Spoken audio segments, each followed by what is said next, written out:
Hey guys, welcome back to my channel. It's Kona. I'm very sorry I haven't posted in about a week or so.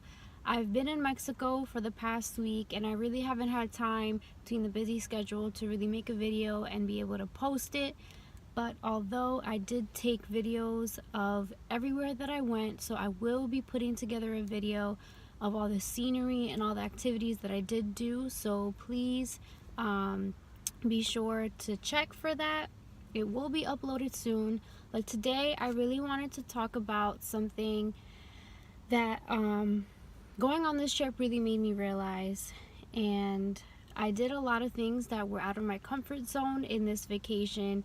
I was in Cancun, specifically Riviera Maya, and we did travel to other little cities and we did do little excursions. Let me tell you, Mexico is really beautiful. So before I dive in, you guys definitely should consider going to Cancun. It is very beautiful and I had an amazing time. So let's get started. So one of the little cities that me and my best friend had stopped in was Coba, and we got to go into this thing called a cenote, and it's basically fresh water and it's about like 30 feet deep, and I don't know how to swim, so I already didn't want to go inside. We had to go down like a very long spiraling case, and it was underground. It was beautiful. The water was so clear, so fresh. You could see what was like down below. You could see all the rocks and everything. It was beautiful. And we rented life jackets, and we go, there's like little steps, and then you can, like, I guess, float free.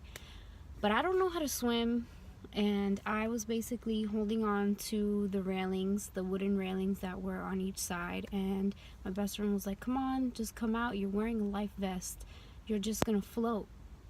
And I'm looking at her like, no. I'm like, I'm fine right here. You go, you enjoy, you swim. She was wearing a life vest as well, and she was very, very persistent, and she kept saying, no, come on, I'm right here, nothing's gonna happen to you. And honestly, like, I was feeling so much anxiety and so much fear. I was filled with so much fear. And in that moment, I was looking at her, in the moment she goes, come on, you can trust me, I'm not gonna let anything happen to you. And I'm looking at her like, no. And at one point I was like, if this is a trust building exercise, we're failing right now, because I have no type of trust right now in anything. And I just kept holding on to the sides and trying to float kind of where I was sitting, but it obviously wasn't working because the stairs were in the way. And she kind of like put out her hands and she goes, come on, just grab onto my hands. And in that moment I realized, wow, like, I really do have a control issue. And that's something that, not that I didn't realize before, but it's so great, at least for me, and it's so powerful for me because I really didn't want to let go. In that moment I realized I really do have to be in control. I have a fear of just letting go. I have a fear of the unknown. I was really scared that if I let go, that I would just sink, and one of my fears is drowning. So for me, even though I saw her floating, she wasn't doing anything, she wasn't swimming or moving her legs. I saw that she was floating, and I knew that I wouldn't sink, but I just couldn't let that fear, I couldn't let that control go. And in that moment I was like, wow. I was just like, I realized how much that was having an impact on me and was having an impact on my life and my joy, because that's scary.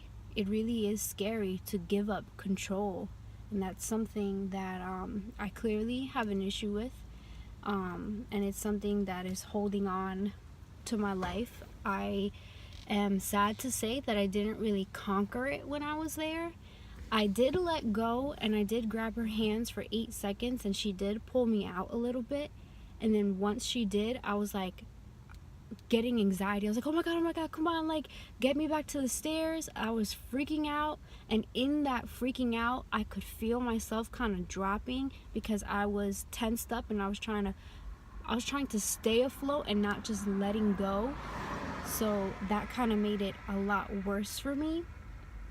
And then after that 8 seconds, I grabbed onto the wood and the rope, and I just sat there, and my heart was racing. In that moment, I had very little faith, very little faith in myself, very little faith of my surroundings, very little faith of anything in that moment, because I was just so fearful of being consumed and just going under. I was so scared, and afterwards I was just like, wow, like, I can't believe I couldn't do it. I can't believe that, like, I couldn't just give up control. And that's obviously something that I realized that I really have to work on, because I can't live my life that way. It's gonna be a journey for me, because in that moment I really realized how much I couldn't let go. And that's something that that's a huge issue that I'm gonna have to work on, because in that moment I felt so scared, and it's not cool to live in fear. So I wanted to let you guys know, and if you guys can share with me what you guys are most fearful of, if you are aware, if you guys have had any of these moments, I would love to know, and I would love to know what you do about it. If you guys have any suggestions to help me out. I was trying to breathe throughout the whole process, taking deep breaths, and it was helping. But then once I took another step out, I was like, oh no, reel me back in. I can't do this. So I knew nothing was gonna happen to me, yet, I couldn't do it. I will post up a picture right after this video, just so you can see what it looks like and where I was. So I hope you guys enjoyed this video. Hope you guys learned something. Please leave me your comments. I would love any suggestions. I would love to know your experiences. Thanks for watching.